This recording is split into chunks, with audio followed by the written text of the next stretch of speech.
You can't beat Beefcake. Let me start out by saying that. I don't care what fantasies you have about your favorite character being fast enough, or that you want him to be tough enough so he can tank this or he can tank that. I don't want to hear it. It's credulous and wrong.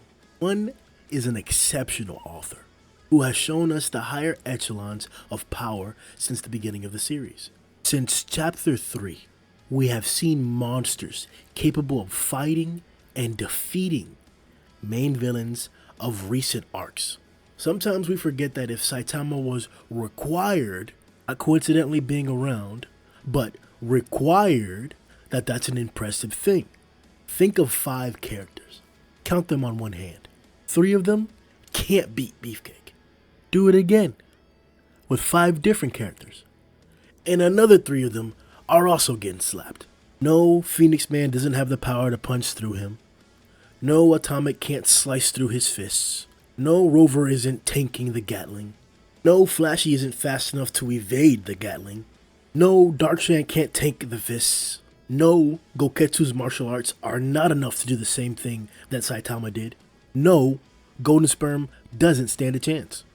I am under absolutely no delusions about how crazy and fast Beefcake's Gatling was. This attack can only be compared to Tatsumaki's Baselift and the Drill Lance. We could also talk about the Meteor as well. I would even go as far as to say that if Tatsumaki got hit in a scenario where she's getting hit by the Gatling head on, that she would not tank it. Just by swinging his hand around, Beefcake cleared out a quarter of the city. Yes, that's a fraction. That means there were 3 parts left. An air jab would be so fast and powerful from Beefcake that even EC may not be able to dodge. And don't underestimate EC's speed either. He hawked down Genos' incineration cannon from behind in order to protect Phoenix Man and Garou. That's the speed I'm talking about. And the shockwave his attacks produce is also a factor. The city behind Beefcake's attack was also leveled. This is why speed doesn't help. If you're in the proximity of the attack, you're also lunch, bitch. You could say that his fists have to be durable enough to withstand the damage they dealt. I want to point this out because, like I said earlier, we like to downplay the villains that Saitama defeats because he also defeats fodder monsters in the same way. It makes it hard to scale, but hard and impossible are 2 different things. This is a story with multiple factors and scenarios. Your personal, flawed ranking system doesn't work because you exclude factors that one didn't exclude.